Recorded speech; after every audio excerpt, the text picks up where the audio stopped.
last week, our next guests were busy studying for their A-levels, but now they are global stars with legions of fans. Joe Locke and Kit Connor are starring together in the new Netflix series Heartstopper, and there's an amazing cast that backs them up as well. It's been praised for its uplifting message and LGBTQ+ love story. Well, not only that, but it has become one of the few television series to be awarded a 100% fresh rating on review site Rotten Tomatoes. I don't think even Friends managed that, so that's how incredible it is. Joe and Kit will be telling us more, but first, let's take a look at Heartstopper. Oh, Joe and Kit join us now. I feel like I should say hi. Hi. Hi. I watched it last night. It's brilliant. Phil watched it. Congratulations. I just don't know how you begin to process the success of this series because, like we said, a week ago, it wasn't even on Netflix. In the space of a week globally, it's just gone massive. Yeah. It's insane, to be honest, because it always kind of felt like our little show. You know, when we were making it, it didn't feel like this big thing that everyone was going to see. So it's insane that within a week we've already I feel like when the first reviews came out, I was like, oh, I forgot it was actually going to get reviewed because it was like our thing that we made in Slough last year and was not really a thing, but now it's a big Well, we talked about those reviews. Rotten Tomatoes 100% certified fresh, and Metacritic universal acclaim was there, really. Yeah. So this is absolutely massive. And the juxtaposition, as Holly said, is bizarre because we've put you on early today in the show because we probably would normally have saved you till much later, you know, sort of headline act type of thing. However, we put you on early because you've got to go and study for your A-levels. Yeah. So life does continue. Come July, you are free. What about acting experience and getting the role? Because we know, as far as you're concerned, Kit, I mean, you have been in Rocket Man, I mean, you've done other stuff. But for you, this was a real leap in the dark. Yeah, I'd not done any professional acting before, so they did an open casting call. So I think 10,000 people auditioned, and you didn't need an agent. You just sent in a self-tape, and then I got a recall, and I was like, oh, maybe this is quite cool. Even if I don't get it, it's quite cool.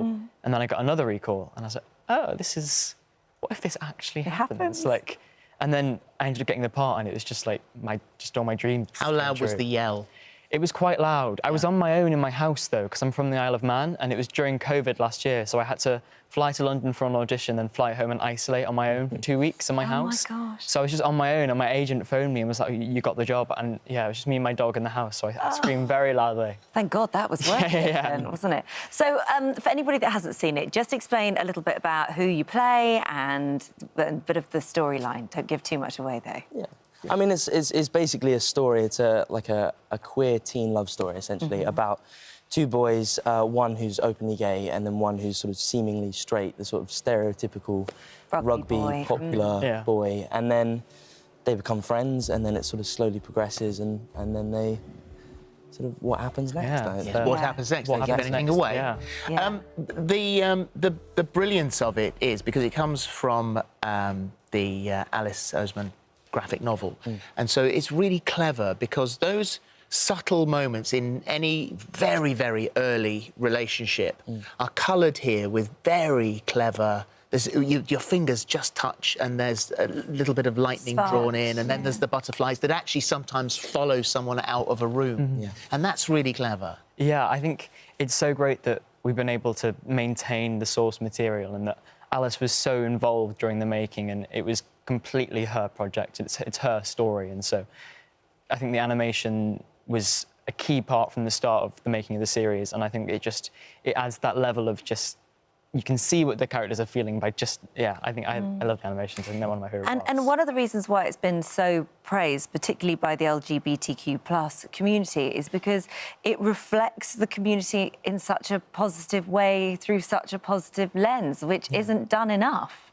Yeah, well, so much queer representation that we have in the media at the moment is like, it's very sort of dark and gritty and at times very negative, and I think that it's extremely important to just show queer people being happy. I think for the world to see that. Well, I mean, there are you watch it, and there are so many points that are essential points which are made.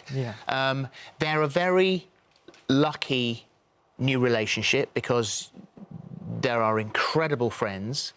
There are Oh, be so careful, Ben. There are understanding families which are essential, vital, Definitely. and an understanding teacher. And yes, there are those issues which you would expect to crop up, the bullying, the acceptance. But what it is enormously positive. Yeah, I think that's one of the most important parts of it, because we have shows that are showing the more gritty parts of the history of queer representation, which is incredibly important, but it's equally as important to teach especially like younger LGBT children and teenagers who are growing up and figuring themselves out that they deserve this love and happiness, and the positive stories are just as important. It was and very just much as Charlie's great. character, you know, Yeah. at one stage, you know, saying, I don't deserve to be loved here. The other thing I think to point out is that you know, you're playing sort of 15, 16-year-olds. This is very family-friendly. Yeah. And I watched it with the kids last night and they absolutely loved it. So really, really enjoyed it. Were trying to make me put the next episode on. I was like, no, go to bed.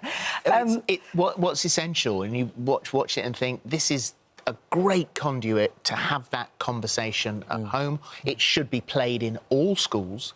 But it's been used by some fans to help them come out to their parents, hasn't it?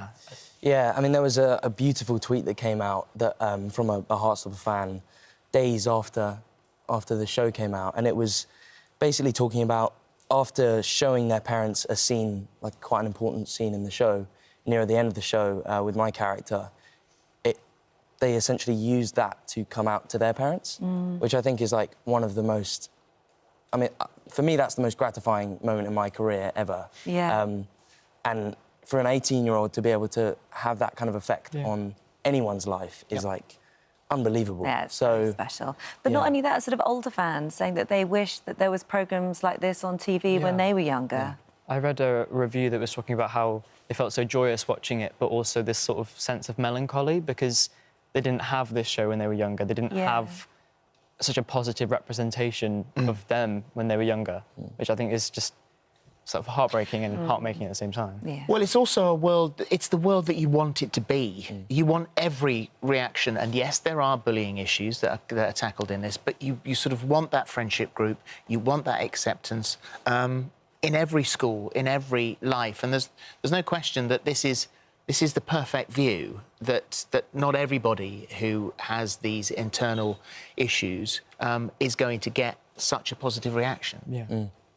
I think it's so wonderful that we've been able to create this story because there isn't anything like it. It's so unique and it's so beautiful, which I think is great. And also, it may be aimed at a younger audience, but that doesn't mean that it's not universally watchable. It's definitely not a children's show, I think. It's one thing we wanted to make sure when we were making it. It may be aimed at a younger audience. But it's a 12, isn't it? Yeah, it's a 12. Yeah. And Kit, did you make Olivia Colman cry? Well, there's this scene where we're sort of talking about my experiences in the show and things like that, and we normally sort of, before every scene, we sort of read it through about 50%, you know, you don't go 100% all the way. And, yeah, we were just reading it through, and then suddenly Olivia just sort of started crying. And at first I was thinking, God, like, you know, she's just really good. Like, I need to step up my game massively here. I was really, like, worried at that point. So then I think other people sort of then told me afterwards it was just because the sort of scene is so... It's such a beautifully written scene and, like, such a crucial part in so many people's lives. I think it sort of really touched her. But, yeah, I was just scared, to be honest. I was really, really... She's lovely, though. Oh, she's absolutely lovely, just the most lovely person in the world, yeah.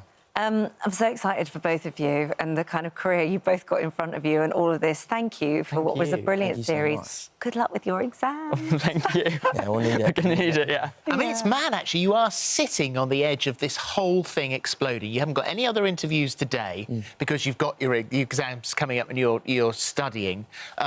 It launched on Friday and it's massive. I mean, it's like one of those moments, and we love having those moments where people sit on the sofa here and you think, it's never going to be the same for them. I mean, this is a big, big moment. Enjoy it. Yeah. Thank you so much. Thank you so much. Well done. Thank well you. done. Thank you. Heartstopper is on Netflix Yeah. now. Absolutely watch it.